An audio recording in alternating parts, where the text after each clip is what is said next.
Selamat siang, perkenalkan saya Bidan Anissa yang bertugas pada siang hari ini. Sebelumnya dengan Ibu siapa? Ibu Layun.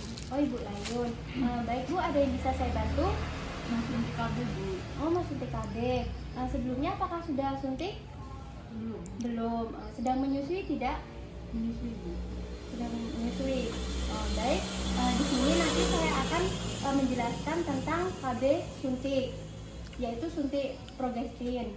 Tujuannya yaitu agar ibu lebih mengetahui apa itu suntik progestin, kemudian siapa saja yang boleh menggunakan suntik progestin, seperti itu. Nanti lama tindakannya sekitar 10-15 menit seperti itu. Apakah ini tanyakan Ibu? Apakah Ibu bersedia? Bersedia. Baik, jika Ibu bersedia, ini ada leaflet, Ibu bisa membacanya ya. Ya, Bu. Sebelumnya Ibu apakah sudah tahu tentang suntik progestin? Belum tahu. Belum. Jadi suntik progestin itu adalah KB suntik yang hanya mengandung satu hormon, yaitu hormon progesteron saja, tidak mengandung hormon estrogen sehingga tidak mengganggu produksi ASI. Seperti itu ya Bu. Nah kemudian untuk jenis progestin sendiri itu ada dua Bu, yaitu depo dan juga triklo. Nah untuk yang depo itu KB suntik 2 bulan, nah untuk yang triklo itu 3 bulan. Seperti itu. Kemudian untuk cara kerjanya yang pertama yaitu mencegah ovulasi. Ovulasi yaitu pembuahan ya Bu. Kemudian mengentalkan lendir serviks. Kemudian yang ketiga menjadikan selaput lendir rahim yang tipis dan juga atrofi. Kemudian menghambat transportasi gamet oleh tuba. Jadi menghambat jalannya gamet ke tuba seperti itu. Kemudian selanjutnya adalah efektivitas. Nah untuk efektivitas suntik progestin sendiri itu sangat tinggi ya Bu ya. 0,3 kehamilan per 100 perempuan per tahun. Asal penyuntikannya itu disuntikkan secara benar dan juga teratur seperti itu. Nah kemudian dari suntik progestin sendiri itu ada keuntungan dan juga kekurangannya. Untuk yang keuntungannya sendiri itu yang pertama adalah sangat efektif ya Bu ya. Kemudian yang kedua adalah bisa mencegah hamil dalam jangka panjang. Kemudian yang ketiga yaitu tidak berpengaruh terhadap hubungan seksual. Jadi walaupun ibu menggunakan kontrasepsi suntik tersebut tidak mempengaruhi hubungan seksual seperti itu. Kemudian sedikit pengaruh terhadap ASI karena kan suntik progestin sendiri tidak mengandung hormon estrogen. Nah yang selanjutnya adalah keterbatasan. Jadi kekurangan dari suntik progestin sendiri itu juga ada ya Bu ya. Yang pertama sering ditemukan gangguan head karena KB suntik tersebut tergantung hormonnya Bu. Jadi kadang ada yang tidak head, ada yang head seperti itu.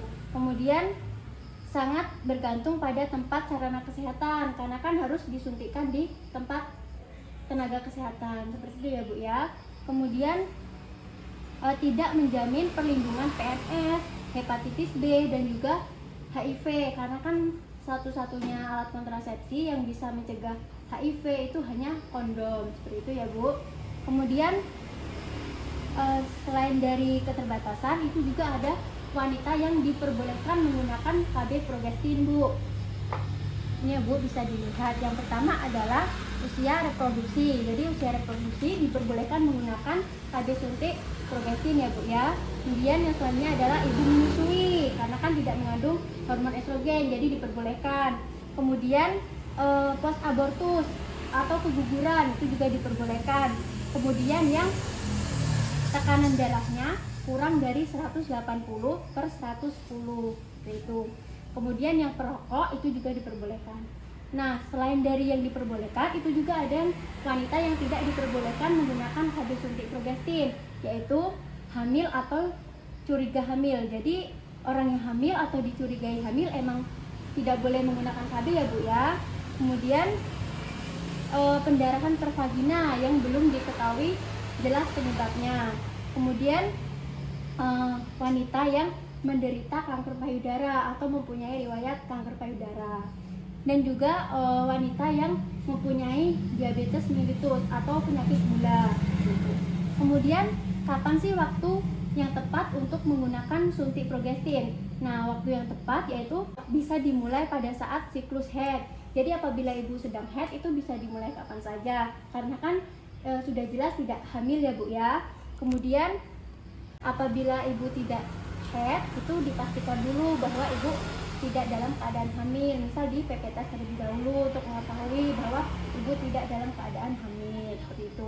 Nah, apabila tidak pada saat haid itu, apabila dilakukan penyuntikan, jangan melakukan hubungan seksual terlebih dahulu selama 1 minggu atau 7 hari, seperti itu ya Bu ya.